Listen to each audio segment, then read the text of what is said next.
Okay, hi everyone. Thanks for joining us today. My name's Rebecca Fitzgerald. I'm from Trobe University down in Melbourne, Australia.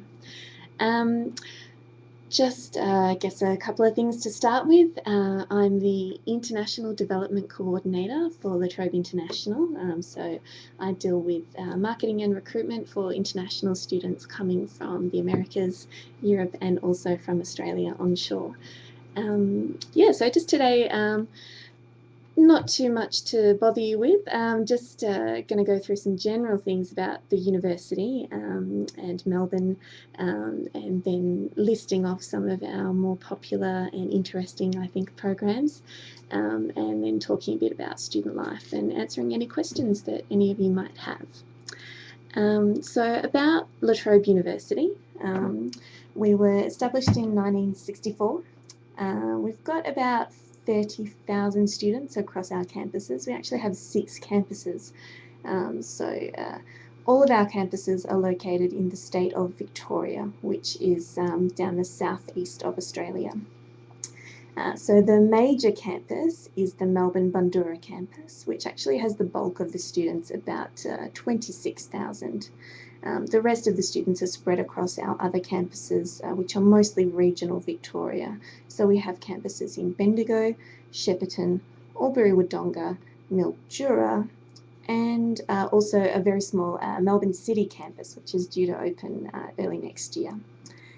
In terms of the programs that we offer, we actually offer over 400 programs in undergraduate, postgraduate by coursework, and also postgraduate by research. Across that, we have 5 faculties, so a really wide range that we can offer you. So we have from Faculty of Education, Humanities and Social Sciences, which also includes Arts and Communications. We also have Science, Technology and Engineering, and we have Health Sciences and Business, Economics and Law. So you can see we cover a fair bit of anything that you might be interested in.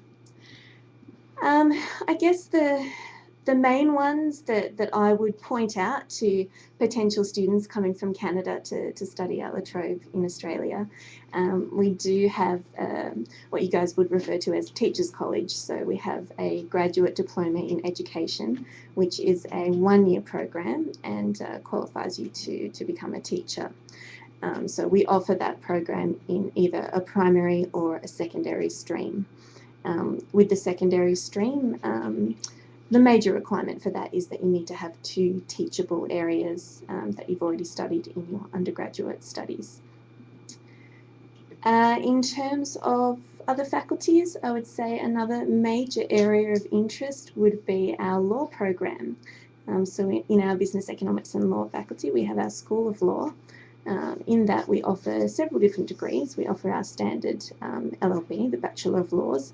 We also offer a few different Masters of Laws, but I think what might be really attractive hopefully to some of you guys would be our Graduate Entry LLB. So for students that have already completed an undergraduate degree but looking to go into law school.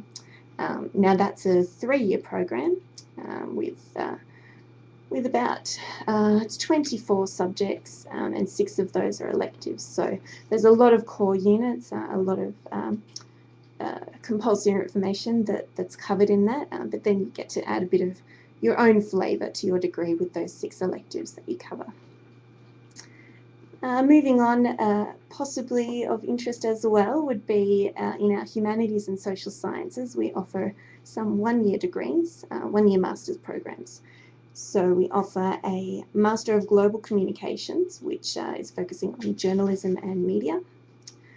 We also offer a Master of International Development and a Master of International Relations. All 3 of those programs are 1-year programs, and they're highly regarded and highly sought after. So they have reasonably high entry requirements. Most of them require either a 70% or an 80% across your undergraduate degree, but they're well worthwhile looking at.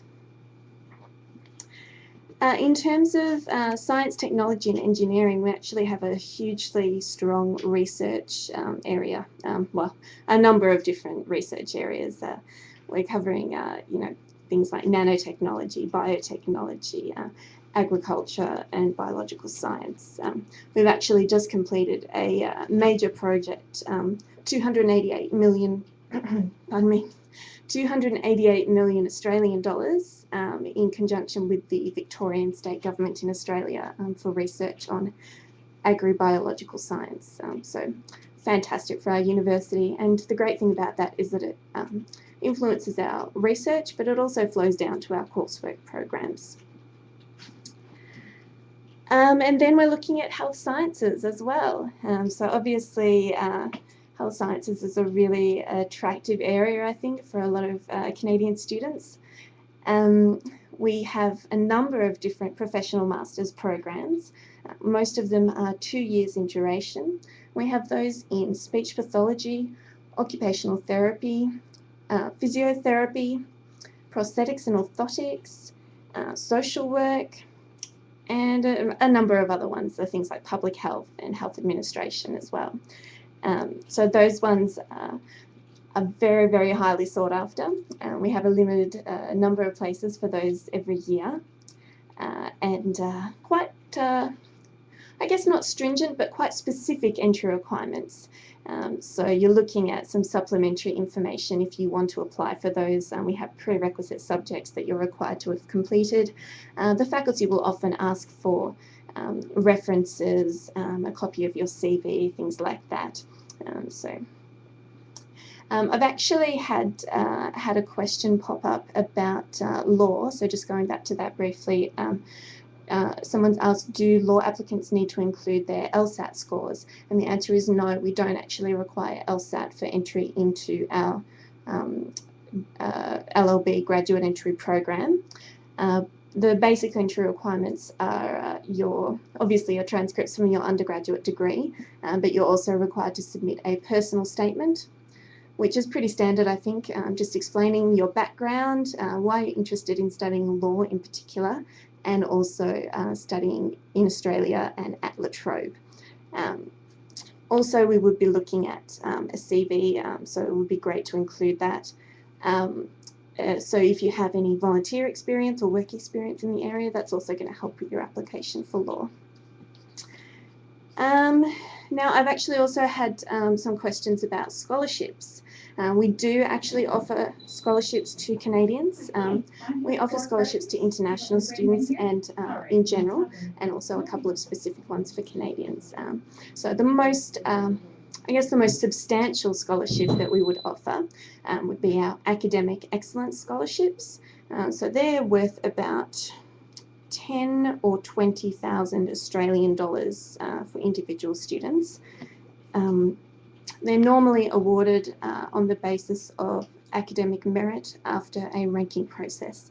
So basically, you need to have an average of at least 70% across your undergraduate studies to apply. Once you've applied for that, once the closing date has passed, we'll then get together all the students' applications that have applied for that particular scholarship, and we'll rank them according to academic ability, and then we'll award them. We also offer a particular Canadian scholarship for graduate entry law. So any of you guys that are interested in going into the graduate entry law program, we're actually currently offering 3 times $5,000 individual scholarships for students to go into that program. So that's a really good opportunity for you guys. If you're interested, I really recommend that you go for it. In terms of, I've got a question about prerequisites for occupational and physiotherapy programs.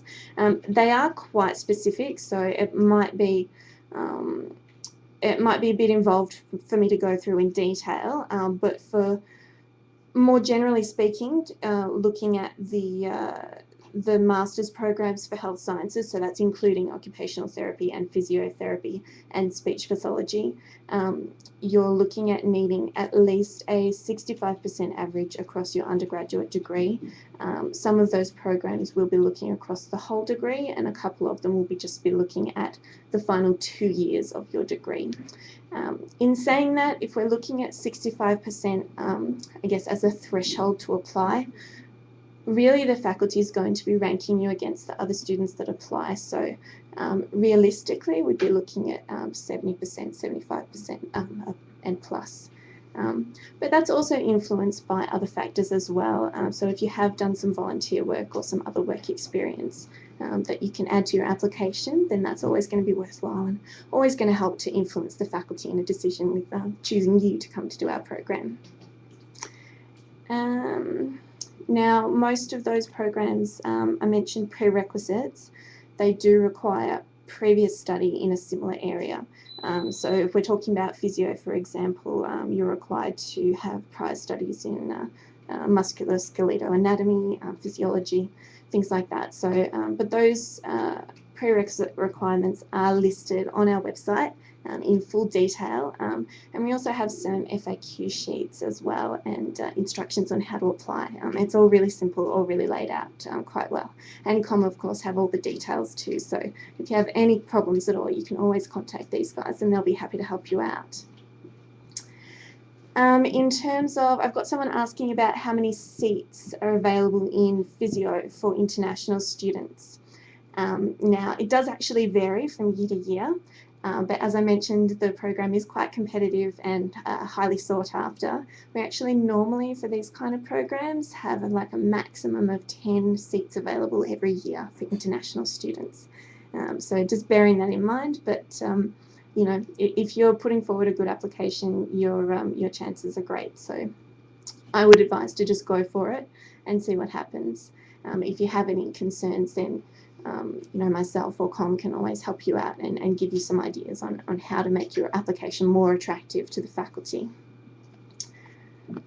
And I've also got a question, do students need an interview for physio? And the answer is no. We actually have done away with interviews, personal interviews with students for our programs for health sciences. So none of those programs are going to require an interview process. We have on a very rare occasion had an interview take place, but that's only in really extreme cases where the application's just not clear, or the student's really, really borderline and the faculty just want to, you know, get a better understanding of where the student's coming from. But I would say that that would be a very, very rare occurrence, and the standard procedure is that no, we don't have any interviews. Now, I've also, moving on a little bit, I've got a question about how close the university is to downtown, and is it close to the beach? So the answer is our main campus, which is the Melbourne Bundoora campus, which is the one I mentioned that has about 26,000 students, so the bulk of our students. That one is, you're looking at about 40 minutes by public transport from the university campus to Melbourne downtown. Now, in saying that, it might sound like a long way, but it's actually not. We're really accessible by public transport. We have a number of buses that go direct from downtown to the university campus and drop you right outside the doors of the main building. We also have a tram that goes from the main street in downtown to the university, and we have a train line that goes by as well, which is the train station's about 5 minutes away from the campus. So it's really easy to get to. The great thing is that actually being a little bit further away from downtown is you get a little bit more of an experience of the Australian, I guess, bush lifestyle, because we actually have a wildlife sanctuary that's right next door to our campus. So you can go, you know, you can go on your lunch break and go and chat with the kangaroos, or see an emu, or, you know, talk to the birds, do whatever you like. So that's really nice. The campus is really green and leafy. Heaps of trees, heaps of common areas where students can just sort of hang out, and lots and lots of wildlife even on the campus itself. Separate to the wildlife sanctuary, we have lots and lots of native birds that come around. We have lots of ducks. We have some swans that like to make friends with students every now and then. So just watch out that they don't steal your sandwich. Yeah, so it's a really nice campus. It's a really nice place to work for me, and so I think it would be a nice place to study as well. And that's the feedback that I've got from students. In terms of the lifestyle in that area and then in Melbourne in general, Around the Bundoora area, there's a few different suburbs that are really nice to live in. So if you're not looking at living on campus, you can obviously live somewhere around the campus that's easily accessible. In the Preston area, there's actually, it's quite a multicultural area, so there's a great variety of restaurants and cafes. Pardon me. There's a fresh food market, which is really important, I think, for the students, because it's always cheaper than the supermarket. There's also a major shopping centre that's about, I'd say that would be about 10 minutes drive, or maybe 10 to 15 minutes on the bus from the campus. So, you know, you're pretty set in terms of the local area. It's quite a vibrant area, particularly around the Preston area, about 10 minutes away from the campus. For amenities on campus, we have our own bar, we have lots of cafes, we have our own sports centre, which has a fully equipped gym, an indoor heated pool, tennis courts, squash courts, basketball courts. We have group exercise classes that we run throughout the year, so you can do your Zumba or your yoga or whatever you're into. And those facilities are offered at a discounted rate to La Trobe students. So that's really handy. We have a convenience store on site as well. We have our bookshop, we have our massive and just newly renovated library, which is fantastic.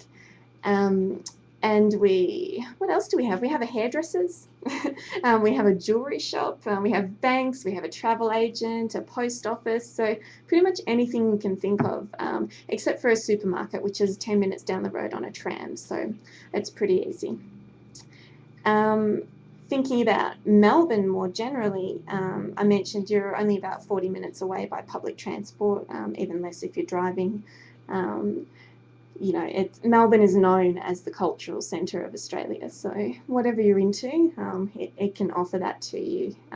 We have sports, no ice hockey, well, a little bit of ice hockey, but it's pretty limited. We have Australian rules football, which I'm a big fan of, and I hope you guys will be too. We also have rugby.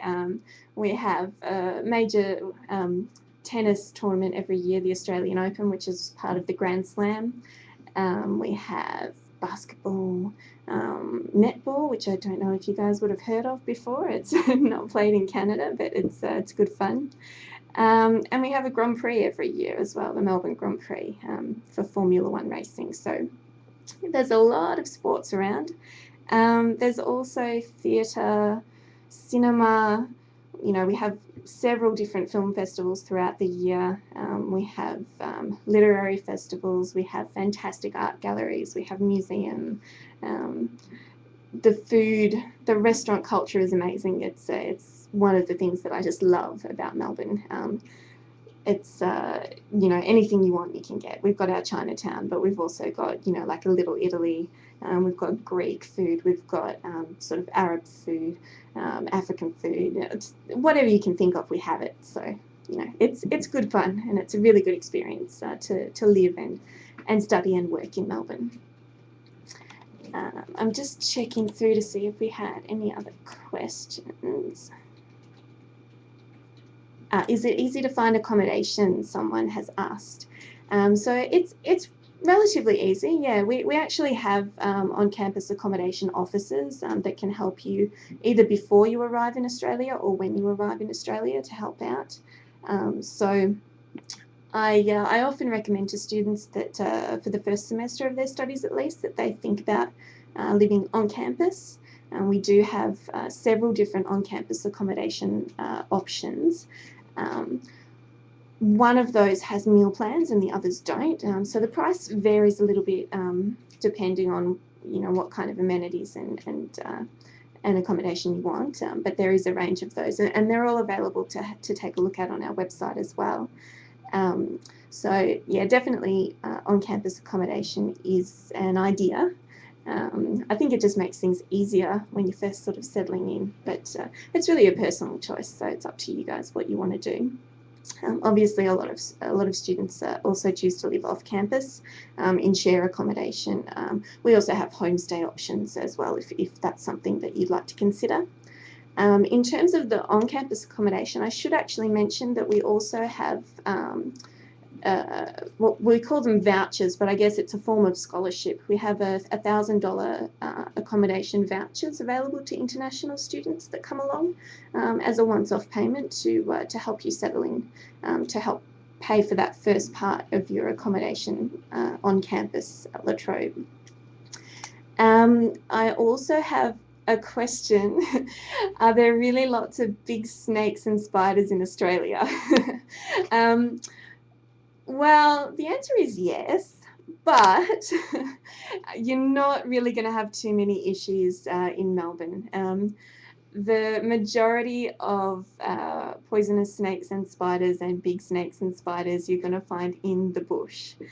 So if you're just walking along on campus, you're not going to have a big, 3-foot snake crawling across the footpath in front of you. That's when I mention wildlife on campus, that's not the kind of wildlife that we have on campus, so it's not really an issue. And when we talk about snakes and spiders as well, it sounds a bit trite, but they are really more scared of you than you are of them. So for the most part, they just stay away from people, particularly snakes. If they feel the vibration through the ground of someone coming, they're going to scoot off or slither off in the other direction. So don't stress too much about the insects and spider life and snake life, because they shouldn't trouble you too much.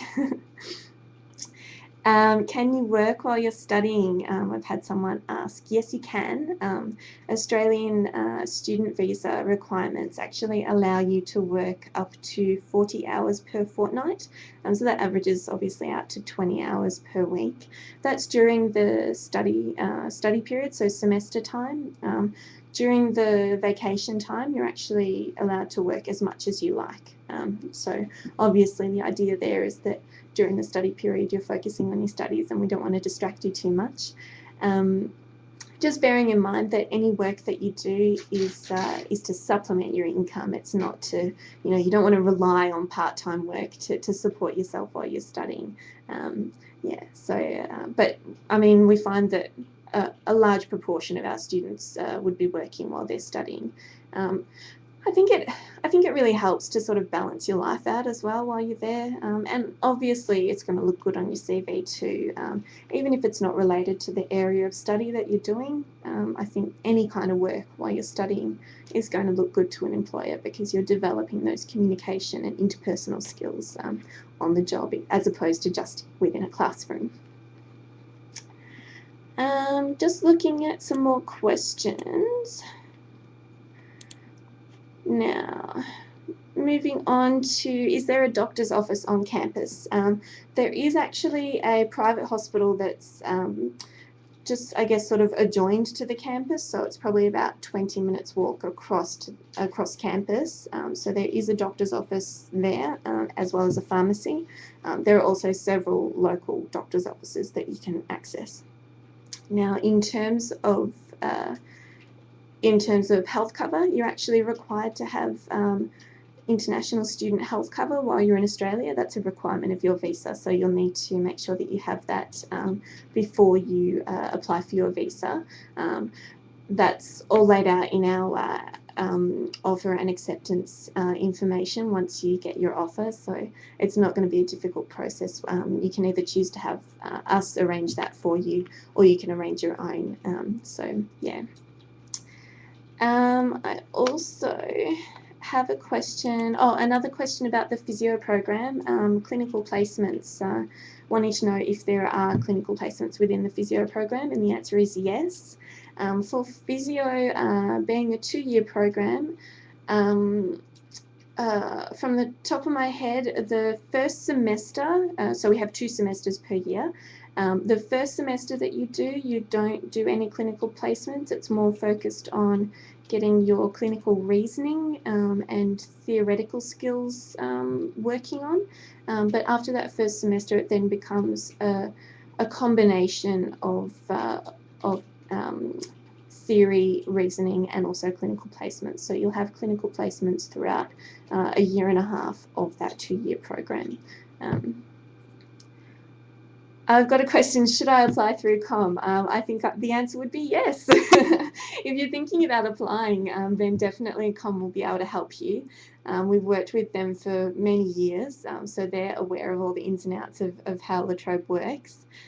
They're aware of all the entry requirements, all the application forms, basically everything that you need. They'll be able to answer your questions. And if they don't know the answer, they have me to contact. And if I don't know the answer, then I know a whole bunch of people on campus that can answer any questions. So yeah, if you're thinking about applying, then definitely get in touch with KOM, because they can give you a hand and get together your application with you. Just reading another question off the screen.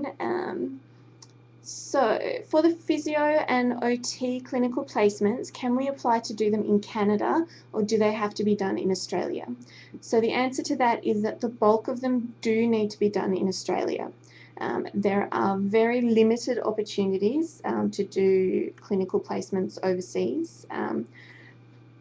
So when I say limited, there are some, but it's not a common thing. So if you want to do one of your clinical placements back home in Canada, then that could be an option. That's down to negotiation with the faculty though, and could depend on a variety of factors, depending on relationships that La Trobe have with people in Canada, and also dependent on, I guess, your grades as well, your GPA. They're going to want to make sure that you're on track before sending you off. Yeah, there is limited opportunity, but I wouldn't say that it's a very common thing for students to come back and do their placements in Canada. And you would only really be able to do one of those. Now, actually, just on that, talking about going overseas to do things, overseas in terms of away from Australia, we actually I think it would be a really nice thing to consider if you are going to come over to do a degree in Australia. We actually allow international students to do study abroad or exchange programs during their studies with La Trobe. So if you're doing your degree with us, you can still go somewhere else. So come to La Trobe and we'll send you away. So if you want to do a semester, I don't know, in France or in China or in Latin America somewhere, then that's something that you could actually consider. We have grants, mobility grants for students, current La Trobe students, to be able to go and do those kind of programs. And we have hundreds of exchange agreements across the world with different universities. So it's really a great opportunity. And you know, you sort of packing in 2 different international experiences in one if you wanted to go ahead and do that. So yeah. Now I'm just checking that I haven't missed any questions. I don't think so. So I'll just I mentioned about accommodation. Just wanted to mention as well about international student support. So, you know, once you're in Australia and studying at La Trobe, if you need any help, what do you do? The answer is just come and see us. We have an dedicated international student office that's open 9 to 5, Monday to Friday. We also have an international student helpline that's available 24 hours a day, 7 days a week. So if you do have any problems, you can call that line, and you know, they'll be able to talk you through it and give you a hand to know what to do. Our international office, if you go in there, you actually have access to our international student support team. So you can make an appointment with them. They have 1 hour consultations that they can do with students. So if you're having any problems, you know, from academic to personal to, I don't know, to visa problems, whatever, then they'll be able to sit down and talk you through it and I guess figure out what the next step for you would be.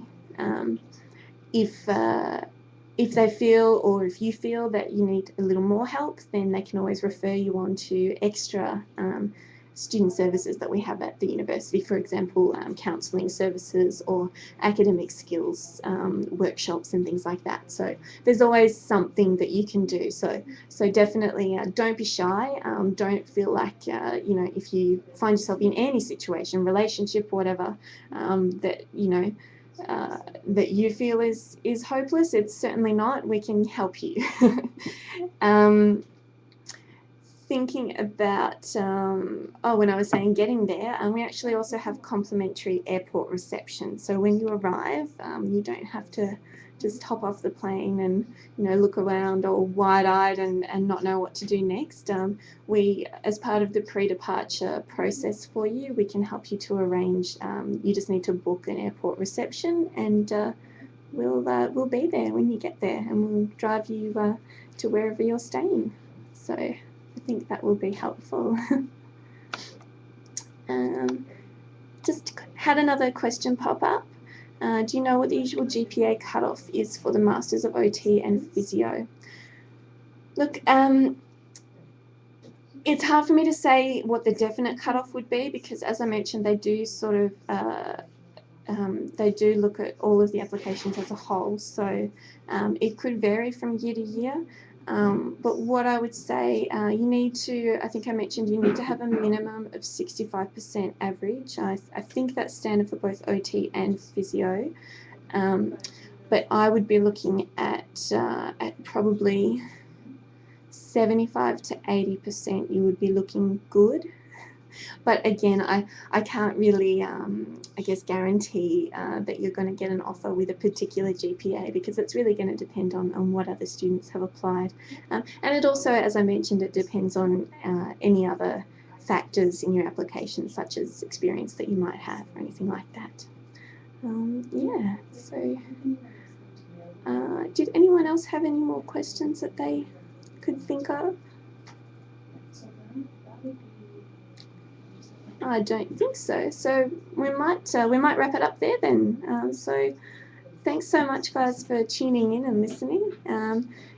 If you do think of any questions later on, feel free to contact us. All the contact details are on the KOM website.